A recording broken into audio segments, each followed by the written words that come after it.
पहले आज की तमाम बड़ी खबरें नॉन स्टॉप न्यूज में।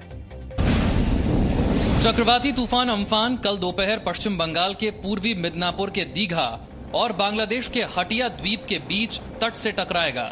इस दौरान 195 किलोमीटर प्रति घंटे की रफ्तार तक हवा चल सकती है। दीघा तट पर चक्रवात आने के पहले ही तेज बारिश के साथ हवा और आंधी शुरू हो चुकी है। सुंदरबन इलाके में बीएसएफ की टीम बोट के जरिए पेट्रोलिंग कर रही है। जानमाल के नुकसान रोकने के लिए एनडीआरएफ की 41 टीमें तैनात हैं। तटीय गांव खाली कराए जा रहे हैं। अब तक पश्चिम बंगाल के 3 तटीय जिलों के 3 लाख लोगों को सुरक्षित जगहों तक पहुंचाया गया है। मछुआरों को समुद्र के किनारे नहीं जाने की सलाह दी गई है। शुरू से हमने मॉर्निंग से जो है अपनी पेट्रोलिंग लगातार की और लोगों को अवेयर किया और गांव में भी जगह जगह जाकर के लोगों को अवेयर किया और जो लोग इवैक्यूएट हो रहे थे तो उनको सही सलामत जो हमारे प्रशासन के द्वारा सेट किए हुए जगह हैं जो फिक्स की हुई वहां जाकर के उनको इवैक्यूएट करके वहां पे शिफ्ट किया है। अम्फान तूफान की रफ्तार से केंद्र भी अलर्ट पर है। गृह मंत्री अमित शाह ने पश्चिम बंगाल और ओडिशा के मुख्यमंत्री से बात कर हर मदद का भरोसा दिया है। सम्मानीय प्रधानमंत्री जी ने इस विषय को लेकर के कल हमारे उड़ीसा, वेस्ट बंगाल, तमिलनाडु और आंध्र प्रदेश यहाँ पर इवैक्यूएशन प्रोसेस कैसे चले इसकी भी उन्होंने चर्चा की है और किस तरीके से वहां पर राहत पहुंचाई जा सके इसकी भी चर्चा की है। जम्मू कश्मीर में आज से नई डोमिसाइल नीति लागू हो गई है, जिससे अब पाकिस्तान से आकर बसे शरणार्थियों का इंतजार खत्म होगा। डोमिसाइल नियमों की अधिसूचना के मुताबिक पाकिस्तान से आए शरणार्थियों को भी निवास और नौकरी समेत सभी अधिकार मिलेंगे। राज्य के बाहर शादी करने वाली महिलाओं को भी फायदा मिलेगा। 15 वर्षों से जम्मू कश्मीर में रहने वाले लोग घर खरीद पाएंगे। वाल्मीकि समाज जम्मू कश्मीर के स्थायी निवासी कहलाएंगे। वाल्मीकि समाज के लोग पंचायत चुनाव में हिस्सा ले पाएंगे। बीजेपी अध्यक्ष जेपी नड्डा ने कहा कि जम्मू कश्मीर का नया डोमिसाइल नियम स्वागत योग्य कदम है। अब कश्मीरी पंडितों के बच्चों को घाटी का डोमिसाइल सर्टिफिकेट मिल सकेगा। वहीं कांग्रेस सरकार की नीति पर सवाल उठा रही है।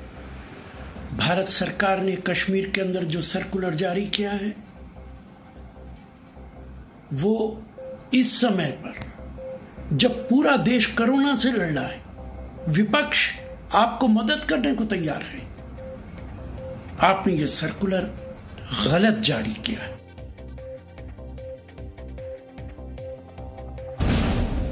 कश्मीर में आतंकियों के खिलाफ सुरक्षा बलों को बड़ी कामयाबी मिली है। श्रीनगर में सुरक्षा बलों ने आतंकी संगठन हिजबुल के कमांडर जुनैद सहराई समेत 2 आतंकियों को मार गिराया है। मारा गया हिजबुल कमांडर तहरीक हुर्रियत के चेयरमैन मोहम्मद अशरफ सहराई का बेटा था। एनकाउंटर में मारा गया दूसरा आतंकी तारिक पुलवामा और शोपियां में एक्टिव था। आतंकियों की मौत के बाद पुलवामा में एहतियात के तौर पर कर्फ्यू लगा दिया गया है। हमारी कोशिश है कि श्रीनगर शहर को पीसफुल रखा जाए, मगर दुश्मन की कोशिश यहां पर रहती है कि श्रीनगर शहर क्योंकि सेंटर है एक्टिविटी का और इसको किस न किस तरीके से डिस्टर्ब किया जाए। इससे पहले 6 मई को सुरक्षा बलों ने हिजबुल के टॉप कमांडर रियाज नाइकू को मार गिराया था। जम्मू कश्मीर में इस साल जनवरी से अब तक 73 आतंकी मारे जा चुके हैं। मजदूरों को घर पहुंचाने के लिए मोदी सरकार ने बड़ा फैसला लिया है। मजदूरों को घर पहुंचाने के लिए रेलवे को अब किसी भी राज्य से अनुमति की जरूरत नहीं पड़ेगी। गृह मंत्रालय ने मजदूरों के रेल सफर के लिए 1 मई के सर्कुलर को वापस लेते हुए अलग से एसओपी यानी मानक संचालन प्रक्रिया जारी की है। एसओपी जारी होने से श्रमिक ट्रेनों के लिए राज्यों की मंजूरी लेना जरूरी नहीं होगा, यानी पश्चिम बंगाल, राजस्थान और झारखंड जैसे राज्यों में रेल मंत्रालय बिना राज्यों की अनुमति के श्रमिक ट्रेन भेज सकेगा।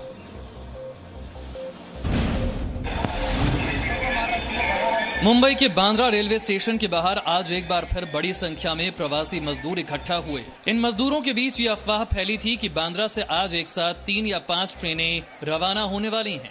इसी अफवाह पर यकीन कर प्रवासी मजदूर स्टेशन पर जमा हो गए, लेकिन यहां आने पर इन्हें पता चला कि सिर्फ एक ही ट्रेन है जो दोपहर 12 बजे बिहार के लिए रवाना हो गई।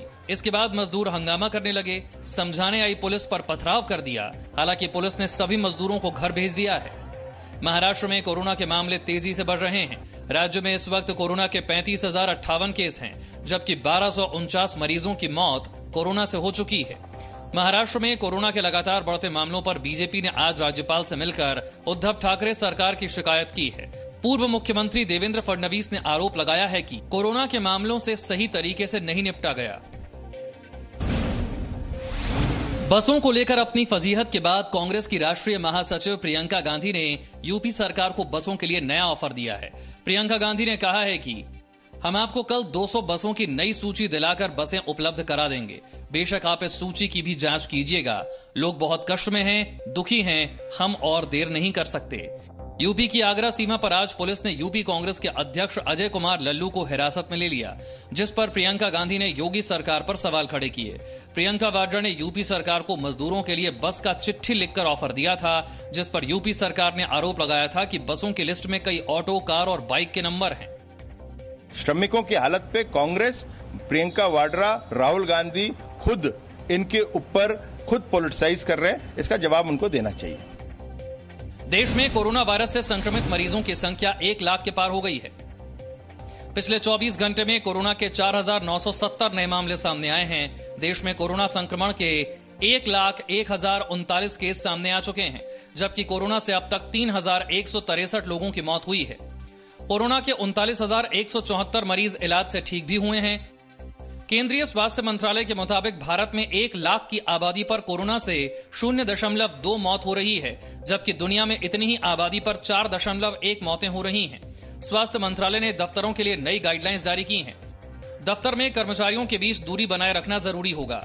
बैठने की व्यवस्था और बात करने के लिए 1 मीटर की दूरी जरूरी होगी। मुंह को मास्क या कपड़े से ढकना जरूरी होगा।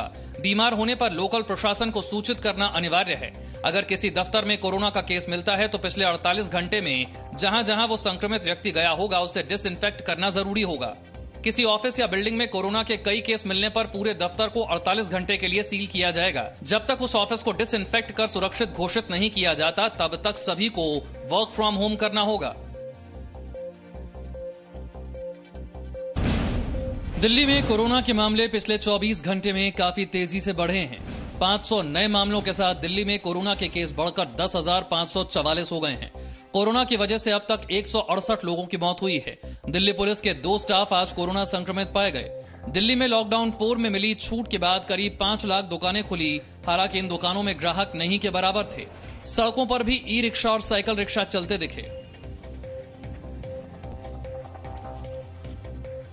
आज हम No signal, no worry. Presenting Z News app with live TV, latest updates and expert opinion. Available on Google Play and App Store. Download it now.